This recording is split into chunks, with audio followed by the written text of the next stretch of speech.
Welcome back to our 2022 American Athletic Conference Media Days. Chris Budd and Reedy Angolia. We are now going to set our eyes on Tulsa. Philip Montgomery has been there now for his 8th season and has built a program that is always ready to compete, and they have a quarterback who can do it. Yeah, how about Philip Montgomery, the second longest tenured coach in the conference behind Ken Niumatalolo? Yeah, a great quarterback in Davis Brin. Now, they've lost a lot, but, boy, they ended last season great. They won their last 3 games to become bowl eligible, and then they go and win their bowl game against Old Dominion in the Myrtle Beach Bowl. So they finished strong. I know Coach Montgomery is going to hope that carries over into this season. So he's got some pieces. Again, lost a lot of starters, but the big thing is, you know, we talked about quarterback play in this conference imperative, and they bring back Davis Brin, a senior that had an excellent season last year. And they were just a year removed from playing in the title game as well in 2020. Let's get to now the head coach, Philip Montgomery. Coach, appreciate you joining us as you look forward to this 2022 season. Obviously, great quarterback coming back. But what else are you intrigued to see when you guys open up fall camp here? Well, you know, like you said, I know we've lost a few people, but that being said, I think we got a lot of key guys back. We've been able to add a lot of new faces to our program. I think those guys have come in and really gelled with our guys, and so I think we're going to have a very competitive fall camp. I think our veteran leaders are doing a great job of pushing guys right now, and I'm excited to get on the field with them. We're excited to watch you play. Let's get to Chuck Sullivan, who will facilitate our media member questions for you, Coach. Thanks, Chris. We'll go right to questions. We'll start with Nathan Thompson from KOKI in Tulsa, please. Hey, Coach. I just wanted to ask you about the offense a little bit. You guys moved the ball really well last year. I think you were top 30 in total offense there, but you had some problems getting into the end zone, only averaging 26 points a game. How do you kind of fix that so that you're able to score more points with how much you move the ball? Yeah, you know, that's one of the things we've kind of started addressing. Obviously, we did that in spring ball as you go back and you break down things and seeing what we did getting up to that point. And then once we got down there, a lot of it just comes down to execution, staying ahead of the chains, being productive on first down. As you go back and study and look, we've added some wrinkles. I think obviously with the new faces and some people that are coming in, you're going to be able to do some different things schematically. And I think it does obviously help having Davis coming back in year 2, just being a little more settled down there and understanding what we got to do and how we got to do it to get in. We'll go next to Caden McFarland, KJRH TV in Tulsa, please. Hey, Coach, you always like talking about the offensive line. It seems like, you know, that's going to be really important, you know, replacing 2 draft picks and a lot of guys who were on Power 5 rosters coming in. So what do you think of what you have in that room, and how important is August going to be for that group? Yeah, I'm really excited about that group, honestly. I mean, we've got a lot of new faces in there, and we've got to get those guys to gel and get them on the same page. You know how important that is. I talk about it all the time.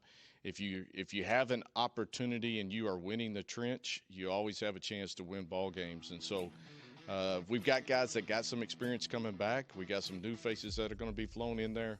But that being said, I think we have a talented group. I think we got a really hungry group. That's half the battle right there. And so I'm excited to see those guys come together as we get into fall camp.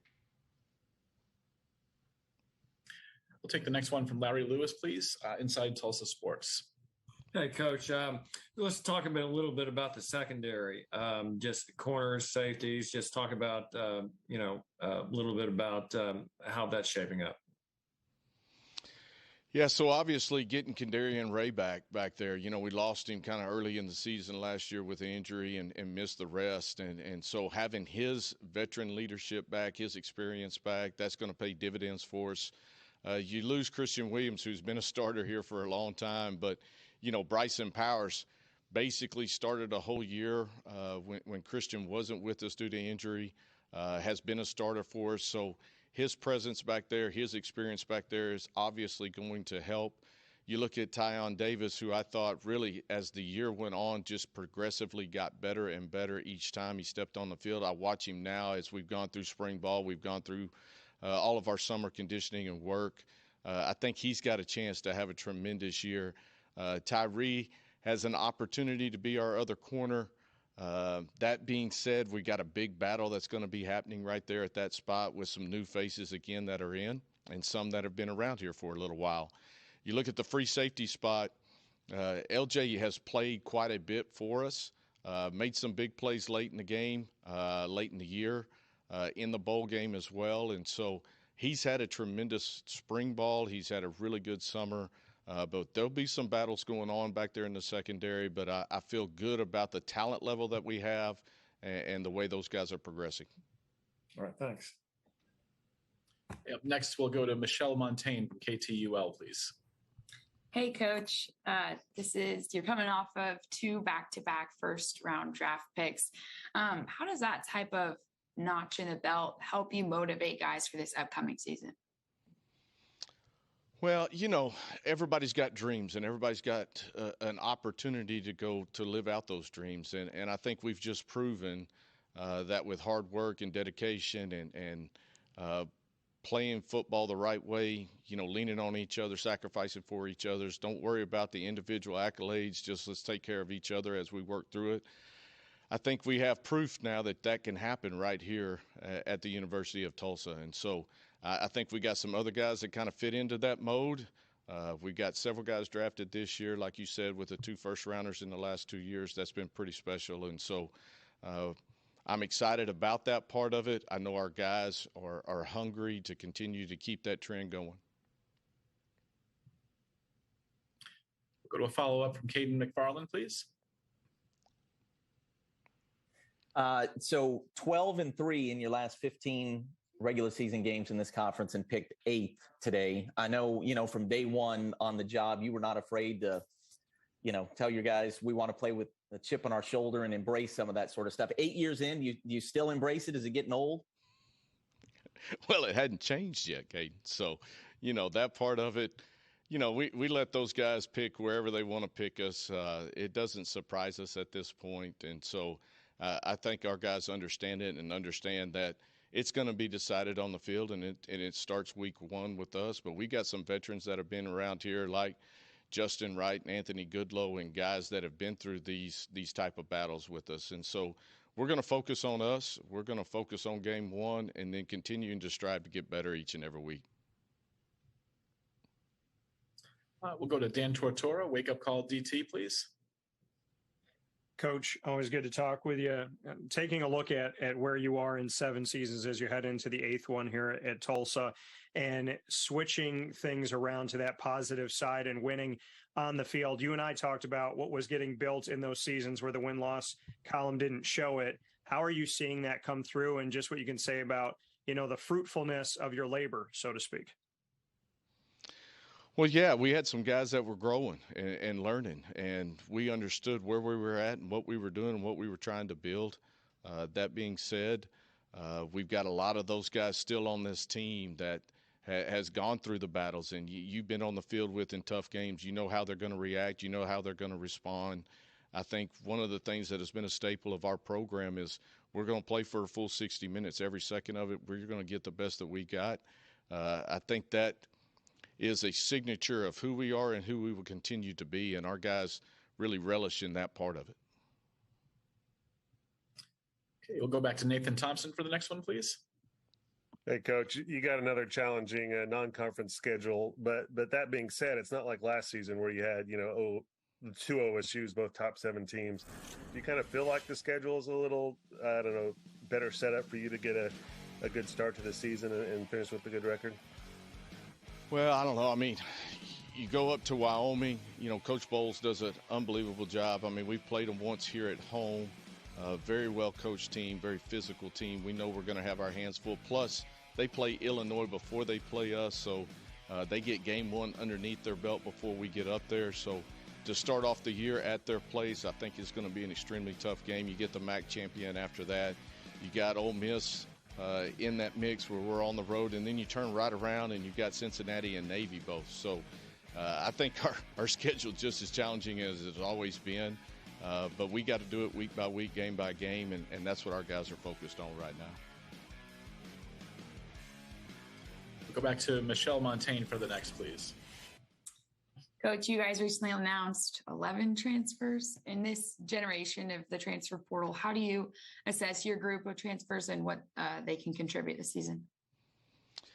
Yeah, and we really have a couple more. That's just the latest edition of them, right? But that being said, I'm really pleased with what we were able to find and what we were able to bring in. We were looking for certain things, certain skill sets, guys with a couple of years left to be able to build and grow with. I think these guys have got a lot of talent. They're going to be able to add to us. I think our biggest challenge, and I think it's one of the biggest challenges for all college football teams across the country right now, is getting your teams to gel and come together. With all the new faces that are in a lot of different locker rooms across the country, I think that's going to be a key element, especially here early in the season. We'll go next to Daniel Hawk, please, from KTSB Radio in Tulsa. Hey, Coach, how's it going? The way the NonPower 5 is shaping up for the future, do you think that we need to have another title opportunity for the NonPower 5s the way college football is headed? Dan, I don't know. I mean, we're going to wait and see. There's a lot of people in a lot of rooms that are discussing all of that, right? And, as we kind of figure out where all of this is going and you see the trends and you see what it kind of looks like, I think for us right now, we got to be worried and focused on what we got to do this season. So we'll let the guys in those rooms kind of figure that part of it out. And then as those things start coming to light and we get a little bit more information, a little bit more direction, then we probably got to sit down and kind of figure out what that's going to be. Okay, next one will come from Trace Trilko, Sons of UCF, please. Coach, what would you like to see Davis most work on in his game in your preseason camp?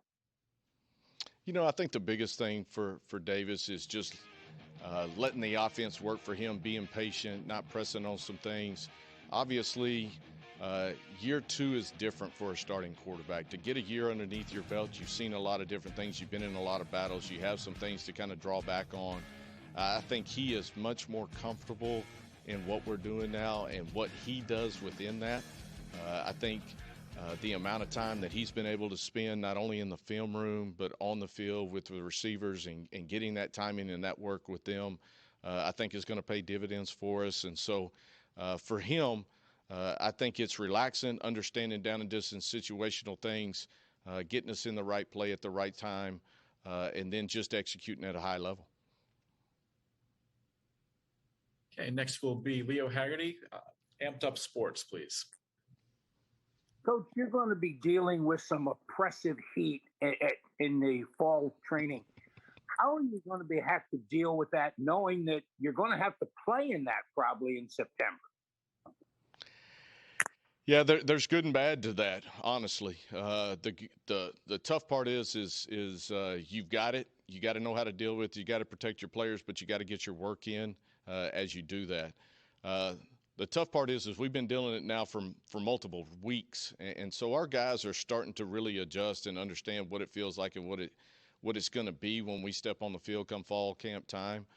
So I think mentally they're ready for it. Physically, we got to do a good job of monitoring things and making sure we may have to adjust our practice schedule a little bit.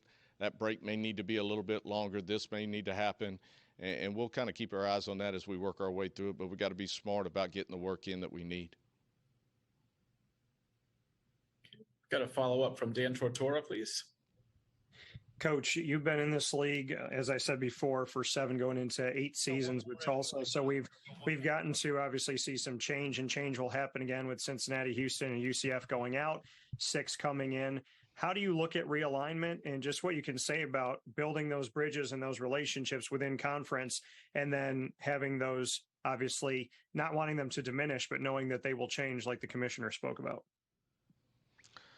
Well, I think number one, we've built this conference together, and I think the respect that our conference has gained throughout the nation is tremendous, and that has happened through a lot of hard work and us playing some tough schedules and going on the road and playing some tough games as a conference group, and then performing well in those. And then as you got into conference, you saw the levels just every year continuing to step up. You look at the number of draft picks that have happened out of our league.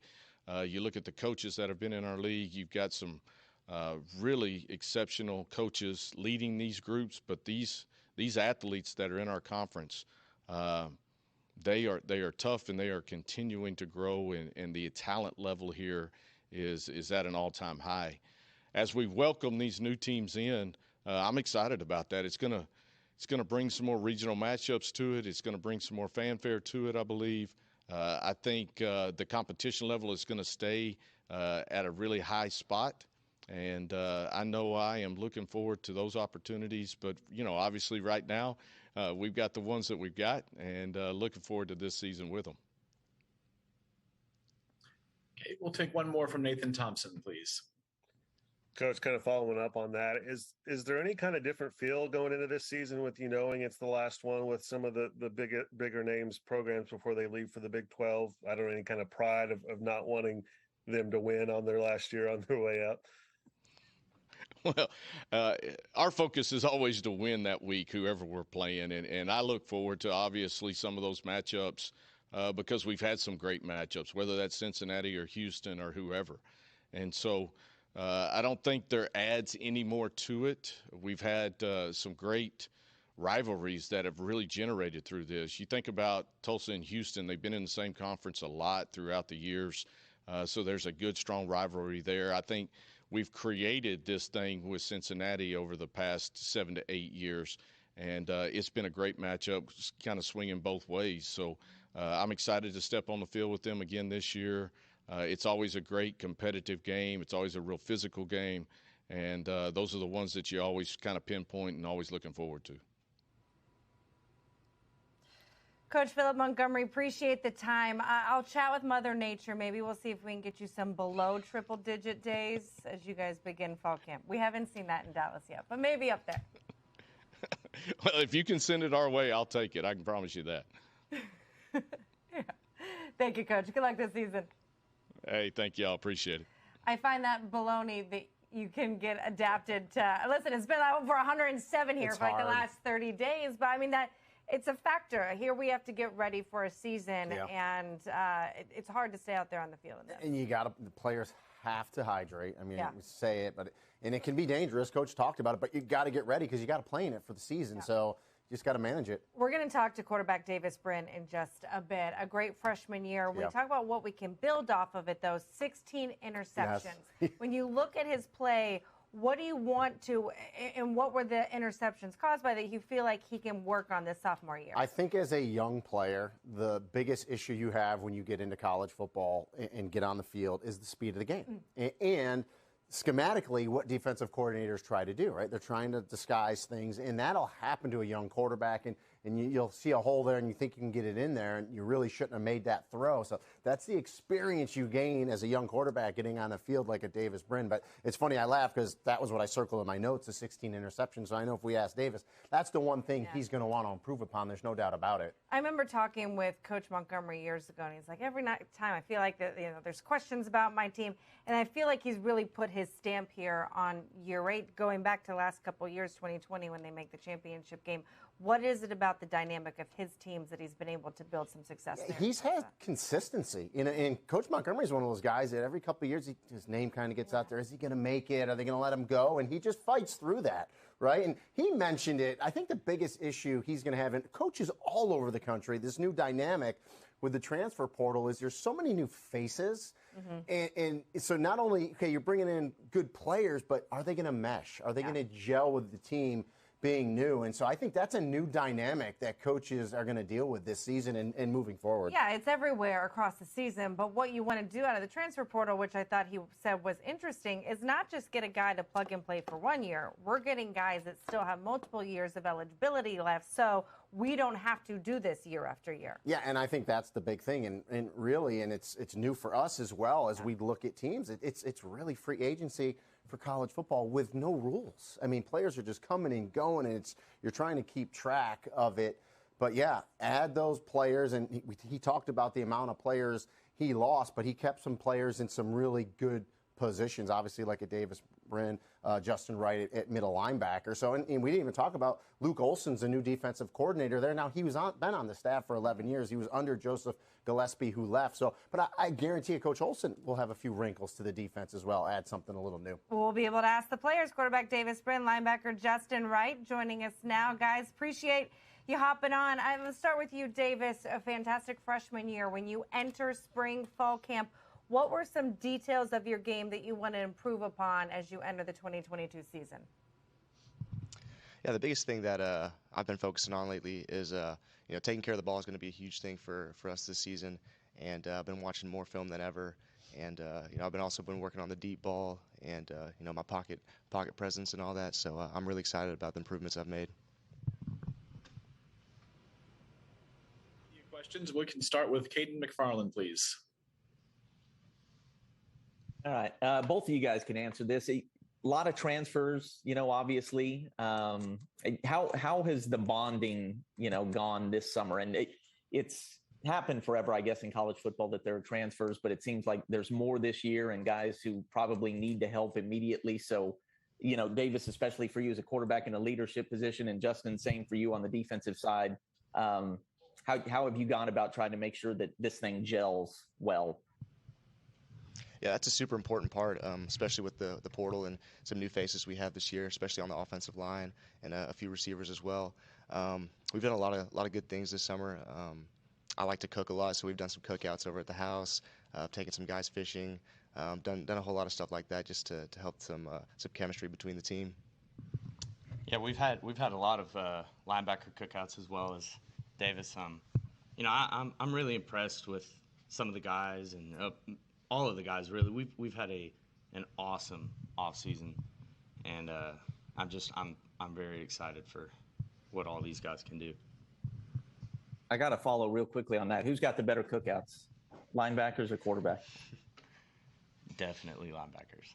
I don't know about that. Sometimes I'm on the grill of the linebacker cookouts. True. Agree to disagree.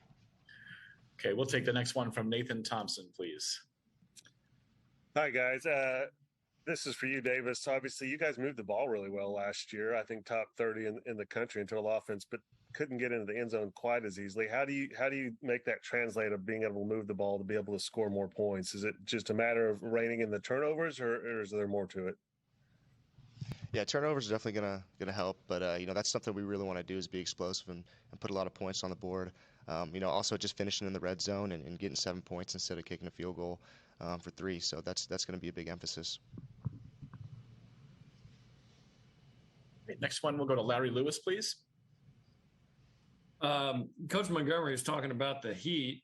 He was asked about the heat, and I know you all are used to heat, but this has been extraordinarily hot summer. How you all been handling it? Piece of cake. No, I'm from the South. I know Dave's is from the South. A lot of our guys are from the South-ish, and ain't nothing but it's really not a big issue with us. Okay, that makes sense. So you think they're going to be moving practices maybe a little earlier, maybe, or a little later in the day? Might be splitting some up, or what do you think? I don't know. We'll see. That's above my pay grade, but the heat's definitely going to be out there, and we're going to play in whatever weather. We're just going to take care of our bodies and go perform. Okay. And next one will come from Dan Tortora, please. Wake up call DT. Well, first with Davis, Coach just said that he spoke on you relaxing. How would you describe how you can do that as a quarterback on the field? And then kind of the juxtaposition of that, Justin, you're known to be a psycho. How would you describe that? Yeah, relaxing is going to be big for me also. I feel very comfortable where I'm at right now. Just having a little bit more patience, letting receivers get open and not fire away too quick. So that's definitely going to help me be successful this year. For me, I'm a completely different person off the field, or off and on the field. So, just keep being aggressive, playing fast, physical, doing what I've always been doing, I guess. And, trying to incorporate that along to my other defensive players with me. Do you like the nickname? Is it okay with you that that's the one that you get? Yeah. I've had that since Pop Warner. It stuck. Definitely stuck.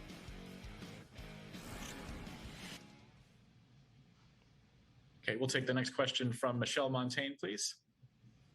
Davis, this one's for you. Entering now into your second year where not every single thing is brand new, how do you feel at this point in 2022 versus how you felt this time in 2021 last year? Yeah, I feel great. Super comfortable, super confident. Just having a whole season under my belt. I've seen a lot of looks that aren't going to be new to me, and I'm just looking forward to using that on the field to be successful. Okay, and we'll go to the next one to Caden McFarland, please. Justin, your defensive coordinator left, and we assume at least that you had some good options in the transfer portal. Why did you end up, making the decision to stay at TU? And what do you think you can get accomplished this year, growing your game? Honestly, that's an easy answer. TU's my home. It's where, I struggled here. I bled here. I got married. I proposed to my wife here. TU's home. And, I can do everything that I can do anywhere else here. And so I know the people here. Everybody's like family here. I've got big ambitions for this season and for this school and all of that. And so it was an easy decision for me.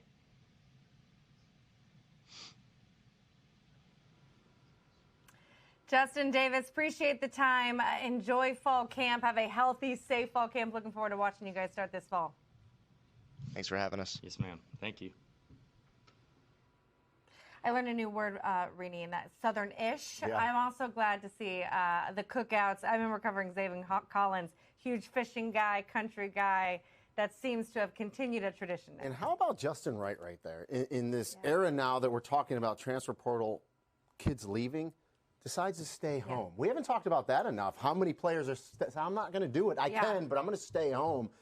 That tells me a lot right there about that young man. And for as big of a recruiting job as these coaches have to do bringing people in, sometimes the biggest recruiting job is keeping your talent on your home field.